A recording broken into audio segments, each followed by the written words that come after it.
পথে আবার বিরোধীরা, বিজেপি বামেরা। সন্দেশখালীর পথে পা বাড়াতেই পড়তে হয় বাধার মুখে। এ পর্যন্ত যা হলো তা গত কয়েকদিনে বারবার দেখেছে বঙ্গবাসী। যা দেখা যায়নি সেটা হলো আজ অবশেষে হাইকোর্টের গুঁতোয় পিছু হটতে বাধ্য হলো পুলিশ। বলি আপনাদের কি হলো। সন্দেশখালীতে পা পড়ল বিরোধীদের। এলাকায় গেলেন বিরোধী দলনেতা শুভেন্দু অধিকারী। কথা গ্রামবাসীদের সঙ্গে পাশে থাকার আশ্বাস দিলেন তিনি, দিলেন লড়াই চালিয়ে যাওয়ার বার্তাও। অন্যদিকে শুভেন্দুর পরপরই সন্দেশখালীতে পৌঁছন সিপিএম নেত্রী বৃন্দা কারাটো। আর তারপর প্রথমে তাকেও বাধার মুখে পড়তে হয়, চলে বাগবিতণ্ডা। শেষ পর্যন্ত অবশ্য শুভেন্দু অধিকারী এলাকায় ঢোকার পরপরই তাকেও অনুমতি দেয় পুলিশ, দিতে বাধ্য হয়। তবে প্রথমে রাজ্যের বিরোধী দলনেতার কথাতেই আসা যাক। এর আগে দুবারের চেষ্টাতে যা হয়নি তা এদিন হয়েছে। সন্দেশখালীর মাটিতে পা পড়েছে শুভেন্দু অধিকারীর। আপনি হায়ার জুডিশিয়ারিকে চ্যালেঞ্জ করছেন।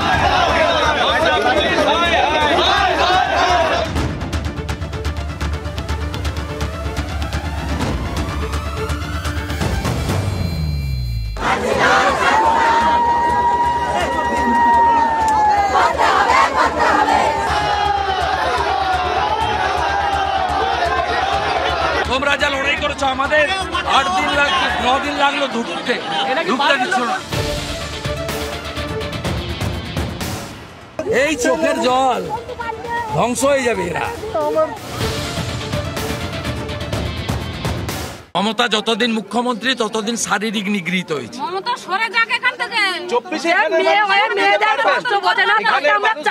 আমার 7 বিঘে জমি সব নিয়ে ওই সাজানো ওখানে একদম পুরো মাটি ভরাট করেছে। সিবিআই টেক আপ করছে হাইকোর্টের অর্ডারে, আর এসব হবে না।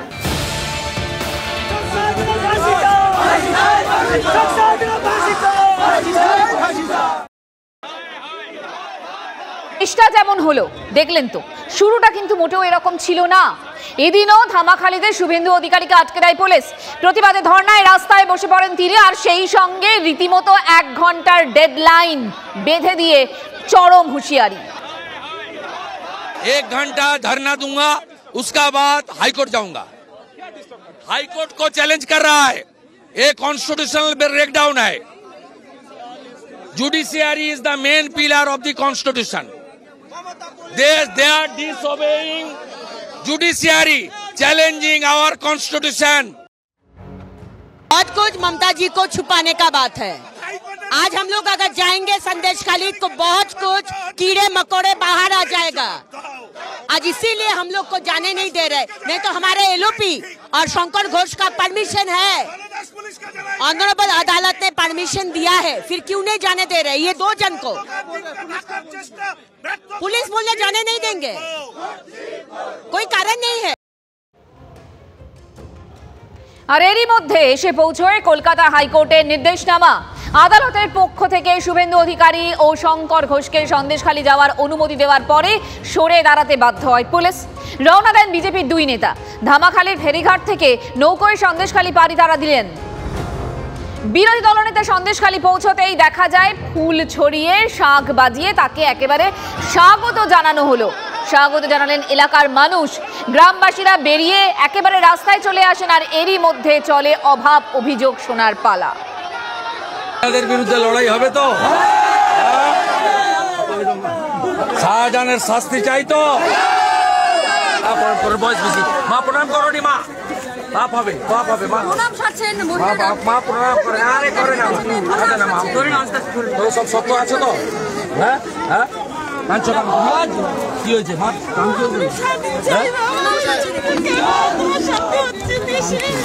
আছি আমরা, শান্তি আসবে, শাহজাহান জেলে যাবে, চিন্তা করবেন নি। আরও ছবি আছে। বিরোধী দলনেতার পা ধরে কান্নাকাটি করতেও দেখা গেল আজ মহিলাদের অনেককেই। তার বার্তা, সন্দেশখালীতে পরিবর্তন আসবেই, শান্তি ফিরবে।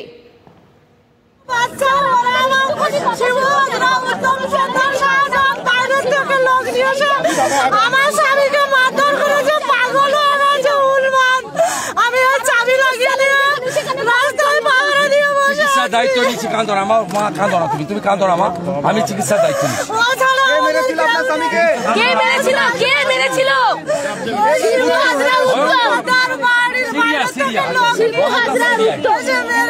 কি ব্যবস্থা নেবেন না তাদের বিরুদ্ধে? কি ব্যবস্থা? এই দিন সন্দেশখালীর বিজেপি নেতা বিকাশ সিং এর বাড়িতেও যান বিরোধী দলনেতা শুভেন্দু অধিকারী। সন্দেশখালী কাণ্ড নিয়ে তোলপাড়ের মধ্যেই গ্রেফতার হয়েছেন বিজেপি নেতা বিকাশ। আদালতে জামিন পেয়ে বেরোনোর পরই ফের তাকে আর এক মামলায় কোর্ট চত্বর থেকে হেফাজতে নেয় পুলিশ। এ নিয়েও জল ঘোলা চরমে। আর এই দিন তার পরিবারের লোকজনের সঙ্গে কথা বলেন শুভেন্দু অধিকারী। শঙ্কর ঘোষ লড়াইয়ে পাশে থাকার বার্তা দেন। আন্দোলন প্রসঙ্গেই এদিনও ফের শোনা যায় নন্দীগ্রামের নাম। 11 সালে লাস্ট ভোট দিয়েছি, আমরা কোথায় ভোট দিচ্ছি? তারপর থেকে আর ভোট দিও না।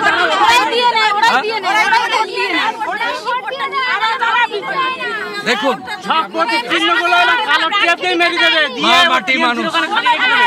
কোথায় ভোট দেবে? আমি সোনা আর বাংলা। ভোট দিতে হবে, ওদেরকে দেখিয়ে ভোট দিতে হবে। যে এখানে দেখুন, দেখিয়ে এই সব গ্রামের উত্তর দিতে হবে। আমরা বহিরাগত কি করে হলাম? রাত্রে পুলিশ বা পুলিশের পোশাক পরে কেউ এলে শাঁখ বাজাবে। নন্দীগ্রামের আন্দোলন দেখেছেন তো, শাঁখ বাজাবেন। সন্ধ্যার পরে পুলিশ মহিলাদের কাছে আসতে পারে না, শাঁখ বাজাতে বলে। সন্দেশখালীর মানুষ আজকে যেভাবে শুভেন্দু অধিকারীর কাছে এসে পৌঁছানোর চেষ্টা করেছে, তারা তাদের ক্ষোভ, এতদিনকার দুঃখ দুর্দশাকে যেভাবে তুলে ধরার চেষ্টা করেছে, এবং শুভেন্দু অধিকারী যেখানেই যাচ্ছেন তিনি বারংবার এখানের মহিলাদের বলছেন যে আপনাদের নন্দীগ্রামটা মনে আছে তো, নন্দীগ্রামে যেভাবে দেখা গিয়েছিল প্রতিরোধ, ঠিক সেভাবেই আপনাদেরকে প্রতিরোধ করতে হবে। এদিন শুভেন্দুর সন্দেশখালী সফর নিয়ে অবশ্য খোঁচাতে ছাড়ছে না তৃণমূল। তাদের বক্তব্যই বাকি, শুনুন। যে ধরনের অভিযোগগুলো বলা হচ্ছিল, লাগাতার এই হয়েছে, ওই হয়েছে, সেই হয়েছে, তার একটা শব্দ শোনা যায়নি। কোথায় রাস্তায় গর্ত আছে, আমাকে এই করতে দিনই। ব্যক্তিগত পরিসরের কিছু সাধারণ বিবাদের যে ধরনের কিছু অভিযোগ থাকে, সেরকম টুকরো টাকরা যেগুলো সামনে আসছে। সিপিএম বিজেপি হাতে হাত ধরে চলছে। যে পকেটটায় সিপিএম বিজেপি একটু শক্তিশালী, যে জায়গাটা তৃণমূল ভোটেও পিছিয়ে থাকে, সেই জায়গাটায় যাওয়ার পর ওখানে একটা দৃশ্যের অবতারণা হয়েছে। তো এতে নতুন কি আছে? নিজেদের জায়গায় নিজেরা গেছে, নিজেদের সাজানো লোকেরা নাটক করেছে। শুধু শুভেন্দুই নন, এদিন সন্দেশখালীতে পৌঁছে গিয়েছিলেন সিপিএম নেত্রী বৃন্দা কারাটও। বিরোধী দলনেতাকে এলাকায় যাওয়ার অনুমতি দেওয়ার পরই তাকেও যেতে দিতে বাধ্য হয় পুলিশ। প্রশাসনের অনুমতি পেয়ে শেষে সন্দেশখালী পৌঁছন বৃন্দা কারাট, কনিনিকা ঘোষরা। আর এর আগে ধামাখালীতে তাদেরও আটকে দেয় পুলিশ। গ্রামে পৌঁছে স্থানীয় মহিলাদের সঙ্গে কথা বলে বাম প্রতিনিধি দল।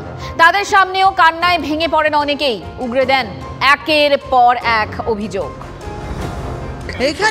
এখানে কোনো সরকারে একেবারে একটু গুন্ডা বাহিনীর এখানে রাজ চলছে।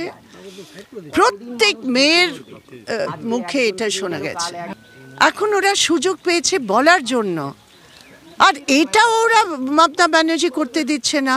রাষ্ট্রপতি শাসন আবার কি? এটা তো বিজেপি RSS এর শাসন হবে, পরিষ্কার। আমরা কোনোদিন সেকশন 356 এর পক্ষে ছিলাম না। সব সময় যতই খারাপ সরকার হোক না কেন, we never support 356. আমরা সাপোর্ট করি মানুষের 356। ধান তোলার সময় বৃন্দা কারাট কোথায় ছিলেন? নন্দীগ্রামে কোথায় ছিলেন? সিঙ্গুরে তাপসী মালিকের হত্যাকাণ্ডের সময় কোথায় ছিলেন? বিজন সেতুতে আনন্দমার্গী সন্ন্যাসী এবং মনে রাখবেন 2জন সন্ন্যাসিনী, তাদেরকে জীবন্ত হত্যা করার পর বৃন্দা কারাটরা কোথায় ছিলেন? লজ্জা করে না? 34 বছর গণধর্ষণ, গণহত্যার যারা কাণ্ডারি, আজকে তিনি বৃন্দা কারাট ফ্যাশন প্যারেড করতে যাচ্ছেন সেখানে।